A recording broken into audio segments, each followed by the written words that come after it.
name's Kale Stickle, and I'm doing my benchmark assignment on shoulder protraction during the upper extremity horizontal abduction test, abduction.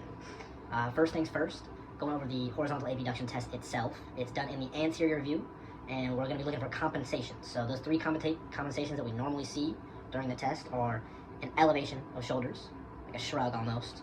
We see flexed biceps, and then sometimes we see shoulder abduction, shoulder abduction. So what that looks like is when we have them spread out, you see the head of the humerus rotates forward and up, kind of how I'm showing right here.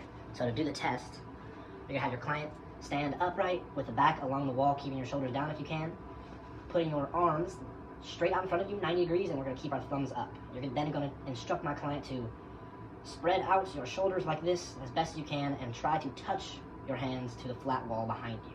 And then that is where we look for those compensations. Our client is going to display a test that looks like this. So what that looks like is his shoulders are rolled forward and up a little bit. So it's called shoulder protraction.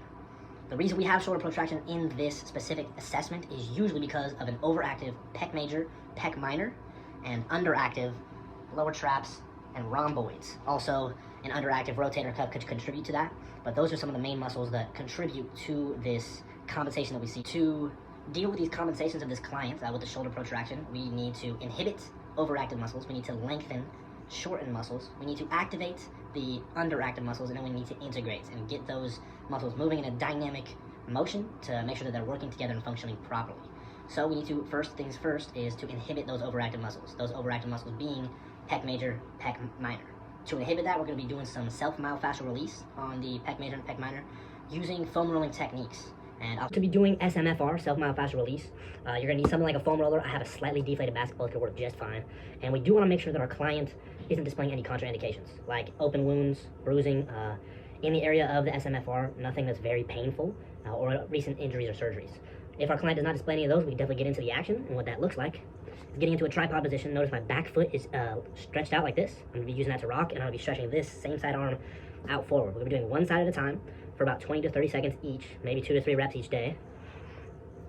So I stretch this arm out like this, and I really roll this out. Notice my back foot, it's using to roll this out, and I really feel it dig into that pec, hitting the major and the minor at the same time. And I'm going to be doing that for 20 seconds. After 20 seconds, I'm going to get the other side, and I should be good to go. Moving on to lengthening. So after we inhibited those overactive muscles, kind of tried to decrease some of that muscle spindle activity and excitability, we're going to move on into lengthening those muscles because they're typically shortened.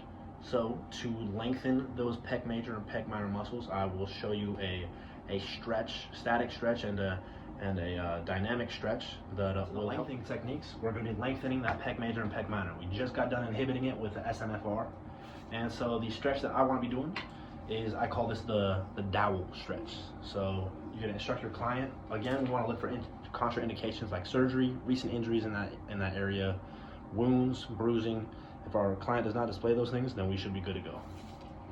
So what this looks like is with our hands just like this, right here, right in front of us, and the stretch is going to be happening on the back side. You're going to slowly and controlled move this above our head and behind our body right here.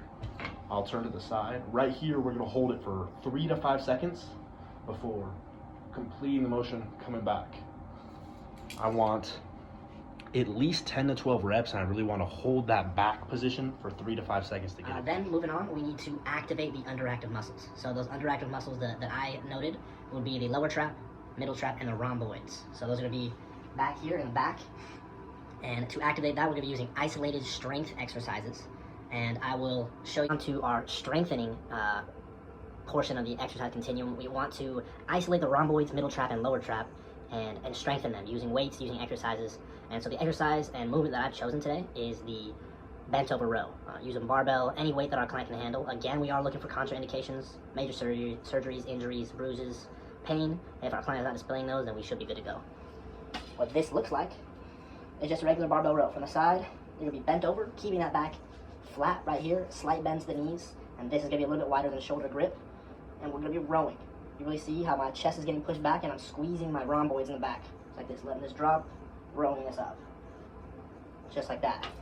What I really want to see is 3 to 4 sets of 10 to 12 reps anytime that we're trying to address this problem. Usually you could do that And 2 to 3 lastly, we need to integrate. So we need to get all of these muscles working together in unity and function properly. So with that, we're going to be using a dynamic movement, a dynamic exercise, and I will show you that dynamic exercise. Lastly, to integrate, we need to incorporate a dynamic movement of some sort to get that compensation out of the way. So a dynamic movement is incorporating our whole body, multiple joints, and getting all those muscles working together synergistically in order to complete a movement.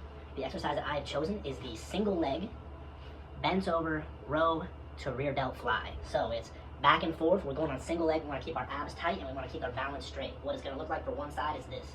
Bent over, I'm balancing, my abs are tight, my back is flat. This is my weight that I'm holding. Row, rear delt fly. Row, rear delt fly.